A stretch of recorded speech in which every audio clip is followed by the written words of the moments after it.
ఇంకొకసారి cake recipe నా జన్మలో ట్రై చేద్దాం ఫిక్స్ అయిపోయినా ఈ కేక్ తర్వాత. యాక్చువల్లీ నాకు క్యారెట్ కేక్ అంటే చాలా ఇష్టం. నా పేరు ఉషశ్రీ. ఇది నా డే 7 ఆఫ్ పోస్టింగ్ ఎవ్రీడే.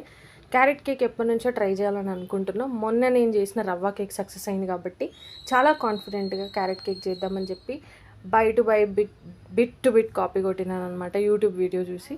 అంతా వాళ్ళు చెప్పినట్టే నేను మెజర్మెంట్స్ అంతా తీసుకున్నా. కేక్ చూడడానికి కూడా చాలా బాగుంది. యాక్చువల్లీ కొంచెం టేస్ట్ చేసినప్పుడు చాలా టేస్టీ అనిపించింది.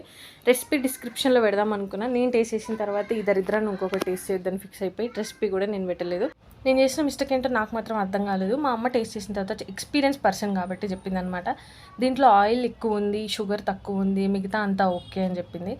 చాలా సపోర్టివ్ పేరెంట్ కాబట్టి ఇంకా మాత్రమని చెప్పింది. నేను నా కిడ్ కనుక ఇలాంటి కేక్ తీసుకొని వస్తే ఇంట్లోంచి బయటికి వెళ్ళగొట్టేస్తా, అంత చెత్తగా ఉందనమాట. కేక్ని ఫస్ట్ టైం చూడగానే చాలా మురిసిపోయినా చాలా బాగా వచ్చిందని చెప్పి అడగంటినా పర్వాలేదు, టేస్ట్ అద్భుతంగా ఉంటుంది అనుకున్నా. కొంచెం టేస్ట్ చేసినప్పుడు చాలా బాగుంది, ఇంకొక ముద్ద పెట్టినప్పుడు చాలా దరిద్రంగా ఉందనమాట. అంతే. ఈ రోజుకి నేను ఇంకొకసారి కేక్ చేయాలనుకోవట్లేదు. బాయ్.